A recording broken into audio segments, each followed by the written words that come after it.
ময়না, তোমার বাড়ি পড়ে গেছো বলছো, পড়ে গেছে বলছো।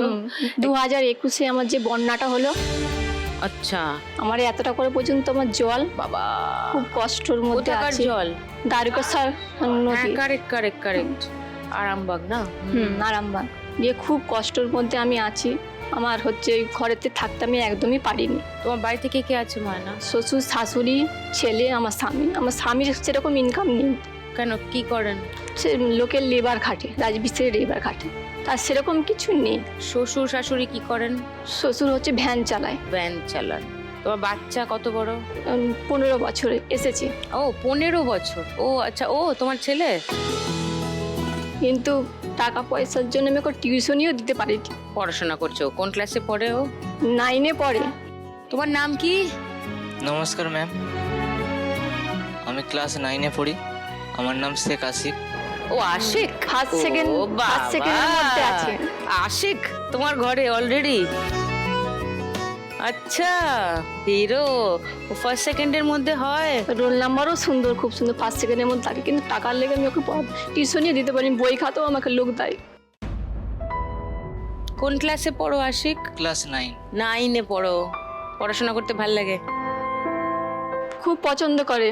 লাইট চলে করে টর্চ জ্বেলে পড়বে। হ্যাঁ, হ্যাঁ, লাইট যদি চলে যায় টর্চ জ্বেলেও পড়বে। ও তার মানে পড়াশোনা ভালোবাসে করতে, পছন্দ করে। হ্যাঁ, রোজ স্কুল যায়, রোজ। আবার যখন জল হয়, উপর থেকে জল পড়ে, ওই কিছু বালতি বা কিছু দিয়ে আমাকে রাখতে হয়, টিপ টিপ করে জল পড়ে সেলে। তা ওই পাশেই আবার পড়াশোনা করে। চাদর মাদর সব ভিজে যাওয়ার ভয়ে আমি তিরপল দিয়ে দিই, আবার হলে সরিয়ে আবার বই পড়তে বসে। ময়নার বাড়ির ছবি দেখাই সবাইকে। ও, ঘরটা পুরোই ভেঙে গেছে। চাঁচ বস্তা দেওয়া আছে, উপরেও তিরপল দেওয়া আছে। হাওয়া যখন ঝড় দেয় উড়ে যায়। ও তো দেওয়ালগুলো ভিতরে ভেঙে গেছে, তাই তো? কিচ্ছু নেই। ওই তো আশিক পড়াশোনা করছে, সো ওই দিকের দেওয়ালগুলো পুরো ভেঙে গেছে। কিচ্ছু নেই দিদি, সেইটা ওটা তুমি এখন ফাঁকা বেড়া পুরো। দরমা দিয়ে। ওটা পুরো ফাঁকা। তো এবারে ঝড়, হাওয়া টাওয়া এলে, ঝড় টড় এলে তো এইসব উড়ে যাবে। উড়ে যায়, আবার ধরেই করে রাখি, আবার পরে আবার বাঁধি। তো তোমার শ্বশুর শাশুড়িও এর মধ্যেই থাকেন? হ্যাঁ, 2 কামরা।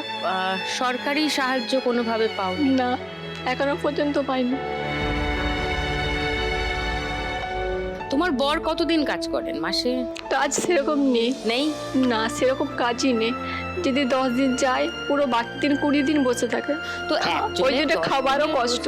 হ্যাঁ, এখনো খাবার কষ্ট।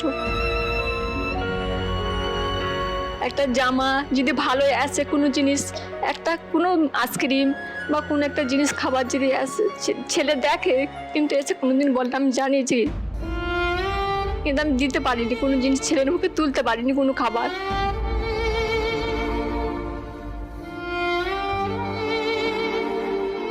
একটা জামা পর্যন্ত ঠিক মতন আমি কিনতে পারিনি। ঈদের সময় যে একটা জামা প্যান্ট কিনে দেবো, সেটাও আমার কি হয়। আমার কষ্টটা ওইখানেই আছে।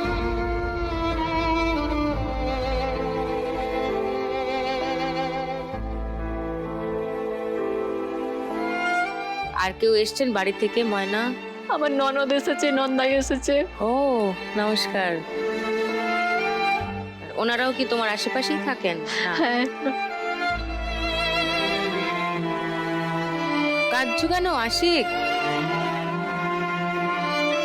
বড় তো কষ্ট।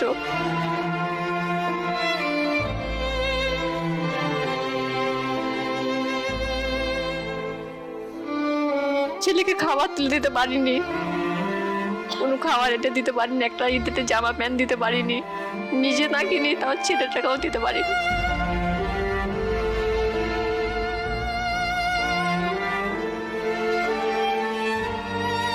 জীবন আমাদের নানান রকম পরিস্থিতির মুখে ঠেলে দেয়, সেগুলোকে সোজা দাঁড়িয়ে ফেস করতে হবে, বুঝেছো? আমার জন্য বলা সোজা, তোমার জন্য করা মোটেই সোজা নয়। এই যে আশিক এত কষ্ট করে হলেও পড়াশোনা করছে, ক্লাসে ফার্স্ট সেকেন্ড থার্ডের মধ্যে হচ্ছে, অথচ কত ছেলে মেয়েরা তাদের বাবা মা তাকে একটা বই চাইলে 2টো বই কিনে দেয়, 5টা বই কিনে দেয়, অথচ সে পড়ে না। তো এই ইমব্যালেন্স, ভারসাম্যের অভাব আছেই। পরীক্ষার সময় বললো মা আমাকে একটা পেন কিনে দেবে, যে বাবা আমার কাছে একটা পয়সা নেই, 5 টাকা নাই যে আমি তোকে বার করে দেবো, আমার কাছে নেই, আমি দিতনি তাকে। পরীক্ষার সময় তখন আমার খুব কষ্ট হয়, ওই জন্য আমাকে যখন টাকা দেয় আমি লুকিয়ে, এখনকার যুগে কেউ 2 টাকা নিয়ে স্কুল যাবে, আমার ছেলে বললো আমাকে 2 টাকাই দাও না মা। ওখানে যে মিড ডে মিল খায়, খাওয়ার পরে বলে সবার ছেলেরা সব এটা ওটা করে কিনে খায়, তো ওইটি আমি মুখে দিয়ে থাকবো, মা আমাকে দাও, ওইটাই আমাকে দাও না।